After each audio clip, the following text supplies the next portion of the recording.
जय हिंद। मैं आदित्य फतेहपुरी। आज मैं आवाज़ में साफ की उत्तर प्रदेश सहित 5 राज्यों में जो विधानसभा चुनाव चल रहे थे और काफ़ी वक्त से जो तमाम उम्मीदवारों की राजनीतिक किस्मत का जो खेल था, जो फैसला था, वो तमाम ईवीएम मशीनों में कैद था और तमाम उम्मीदवारों के साथ साथ अलग अलग पार्टी के जो सपोर्टर थे, जो समर्थक थे, जो कार्यकर्ता थे, उम्मीदवारों के साथ साथ तमाम जो पार्टियों के मुखिया, उनके कार्यकर्ता सहित सभी को जो आज यानी कि 10 मार्च को आज काउंटिंग का दिन था, उसका बेसब्री से इंतज़ार था। 10 मार्च का दिन जैसे ही आता है और 10 मार्च की सुबह जैसे ही होती है,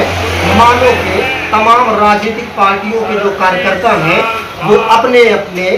ज़िलों के जो स्ट्रांग रूम है जहां पे ईवीएम मशीनें रखी हुई थी वहां पर पहुंचते हैं और फिर खेल शुरू होता है काउंटिंग का। तमाम कार्यकर्ताओं, तमाम सपोर्टरों और तमाम नेताओं की मौजूदगी में जो काउंटिंग का खेल शुरू होता है और जिस तरीके से जो अब तक उत्तर प्रदेश की अगर बात करें तो जो रुझान सामने आ रहे हैं उसमें कह सकते हैं कि भारतीय जनता पार्टी एक बार फिर से उत्तर प्रदेश में सरकार बनाने की तरफ आगे बढ़ रही है। वहीं 22 में 22 का नारा देने वाली समाजवादी पार्टी की अखिलेश यादव और उनके जो कार्यकर्ताओं की जो टीम है वो उनके चेहरे अब मुरझाए हुए नजर आ रहे हैं, क्योंकि समाजवादी पार्टी का जो नारा था 22 में 22 की, वो शायद टूटता हुआ नजर आ रहा है और जो उनका ख्वाब था 22 में अखिलेश यादव की सरकार, वो शायद नहीं बनती नजर आ रही है। जी हाँ, उत्तर प्रदेश सहित 5 राज्यों में चुनाव थे। बात अगर गोवा की भी करें तो गोवा में भी भारतीय जनता पार्टी लगातार बढ़त बनाए हुए आगे बढ़ रही है। वहीं मणिपुर में भी भारतीय जनता पार्टी सरकार बनाने की तरफ आगे बढ़ रही है और पंजाब की बात करें तो अरविंद केजरीवाल की आम आदमी पार्टी लगातार आगे बढ़ रही है, या ये कह सकते हैं कि आम आदमी पार्टी पंजाब में सरकार बनाने की तरफ लगातार आगे बढ़ रही है। और जब आप उत्तराखंड की बात करें तो उत्तराखंड में भी नतीजे अब तक सामने आ रहे हैं, उसमें साफ साफ कांग्रेस और भारतीय जनता पार्टी के बीच में टक्कर देखी जा रही है। उत्तर प्रदेश के तमाम जिलों की तरफ अगर नजर डालें तो बात अगर करें फतेहपुर में 6 विधानसभाओं में भारतीय जनता पार्टी ने 4 सीटों पर अब भी कब्जा बरकरार रखा है, जबकि 2 सीटों पर समाजवादी पार्टी के उम्मीदवारों ने बढ़त बना रखी है, या ये कह लीजिए कि जीत हासिल कर ली है। एक बड़ी बात ये नजर आई कि उत्तर प्रदेश राज्य में जो राज्य मंत्री रहे हैं सरकार में, रणवीर प्रताप सिंह उर्फ धुन्नी सिंह, उनको लेकर उनकी सीट जो लगातार विधायक रहे हैं और भारतीय जनता पार्टी सरकार में राज्य के मंत्री रहे हैं, उनकी सीट इस बार रुक गई और उनको हराया है समाजवादी पार्टी की महिला उम्मीदवार उषा मौर्य ने। अगर सीट से चंद्र प्रकाश लोधी उन्होंने हराया है। भारतीय जनता पार्टी के कद्दावर जो नेता रहे हैं और जो 2 बार से विधायक रहे हैं और ये तीसरी बार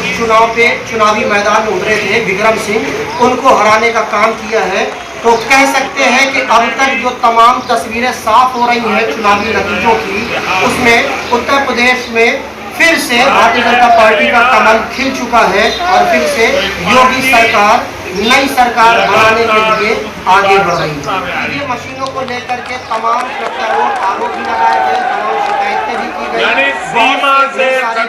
भी सामने आए, जिसमें पहाड़ी राज्य लेकर भी अखिलेश यादव सहित समुद्र तटीय राज्य नेताओं ने निशाना साधा था। और एक मां गंगा का विशेष आशीर्वाद प्राप्त एक राज्य मशीन से मिलान को लेकर और पूर्वोत्तर सीमा पर एक राज्य साफ इनकार कर दिया भाजपा को जल्द करने चारों दिशाओं से आशीर्वाद कहें या फिर राजनीतिक हलचलों को लेकर तमाम मुद्दों को क्या उत्तर प्रदेश की जनता ने नकारा? क्या 5 किलो अनाज, शिक्षा, रोजगार, नौकरी और तमाम मुद्दों भारी पड़ गया? क्या 5 किलो अनाज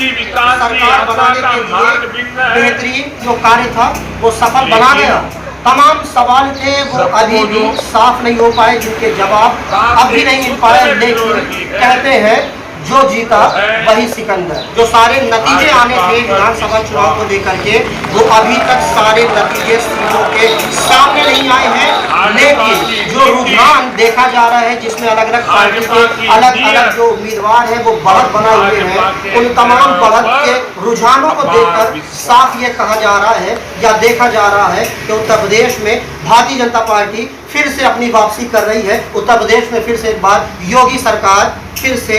आ रही है। जबकि इस चुनाव में मायावती को लेकर के बहुत से बड़े बड़े दावे किए जा रहे थे और कांग्रेस की तरफ से प्रियंका गांधी भी मैदान में उतरी थी। बहुत सी सीटों में देखा जा रहा है कि असदुद्दीन ओवैसी के जो उम्मीदवार हैं उन्होंने भी समाजवादी पार्टी को कहीं ना कहीं तगड़ा झटका दिया है। राजनीतिक पंडितों की राय अगर मानी जाए, उनकी बात अगर मानी जाए, तो उनका साफ कहना है कि अगर असदुद्दीन ओवैसी के साथ अखिलेश यादव गठबंधन कर लेते तो शायद सीटों में कुछ और उतार चढ़ाव देखा जा सकता था, जैसा कि बिहार में हुआ था। तो क्या ये बहुत बड़ी चूक रही असदुद्दीन ओवैसी की पार्टी से अखिलेश यादव का गठबंधन न होना? बहुजन समाज पार्टी की मायावती को लेकर के लगातार ढेरों दावे किए जा रहे थे कि उत्तर प्रदेश में इस बार मायावती को मुख्यमंत्री बनाना है, लेकिन मायावती की हालत कुछ ऐसी कि जो लॉकडाउन के समय से तकरीबन कई सालों से सोशल मीडिया के ट्विटर की दुनिया से बाहर न आने वाली मायावती की जो पार्टी है उसके कार्यकर्ता मैदान में उतरे जरूर थे, लेकिन वो कुछ भी सीट बचाने के लिए या ये कह लीजिए कि उत्तर प्रदेश में जहां पे 400 से ज़्यादा विधानसभा सीटें हैं वहां पर अपनी नाक बचाने के लिए भी काफ़ी नहीं नजर आई है, या ये कह लीजिए कि ज़्यादातर सीटों में बहुजन समाज पार्टी के जो कैंडिडेट हैं वो बुरी हारते हुए देखे जा रहे हैं। तो तमाम जो हलचल रही है और तमाम जो अब तक नतीजे आए हैं विधानसभा चुनाव को लेकर के, वो आपके सामने रखने की कोशिश कर रहा था। जो कैंडिडेट जीते हैं उनके लिए बहुत बहुत बधाई, और जो लोग हारे हैं उनके लिए फिर से तैयारी के लिए शुभकामनाएं। आज के लिए बस इतना ही। जय हिंद, जय भारत।